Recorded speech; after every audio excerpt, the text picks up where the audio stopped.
ശ്രീ ഗുരുഭ്യോ നമഃ. ലളിതാ സഹസ്രനാമം.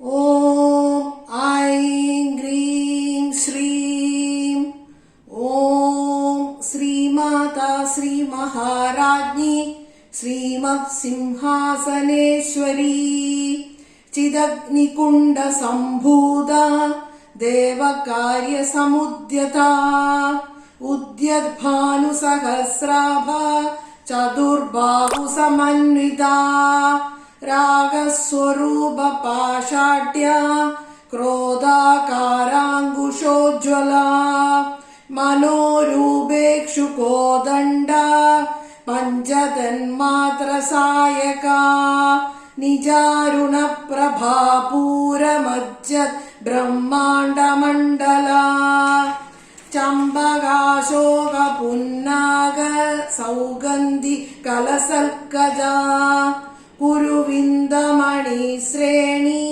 കനത് കോടീരമണ്ഡിത അഷ്ടമീ ചന്ദ്ര ബിഭ്രാജ ദളിക സ്ഥലശോഭിത മുഖചന്ദ്രകലങ്കാഭ മൃഗനാഭിവിശേഷക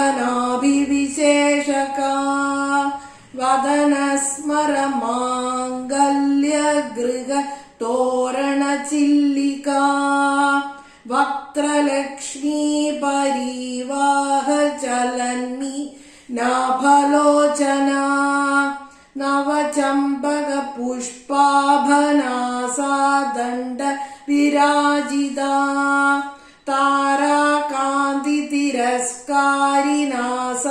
ഭരണഭാസുര കദംബമഞ്ജരീ ക്ലിപ്ത കർണപൂര മനോഹര താടങ്കയുഗളീഭൂത തപനോ രൂപമണ്ഡല പത്മരാഗശിലാദർശ പരിഭാവിക പോലഭൂഹു നവവിദ്രുമബിംബശ്രീ ന്യക്കാരി രതനച്ചതാ ശുദ്ധവിദ്യാങ്കുരാകാര ദ്വിജപംക്തിദ്വയോജ്വല കർപ്പൂരവീടികാമോദ സമാകർഷ ദിഗന്ധര.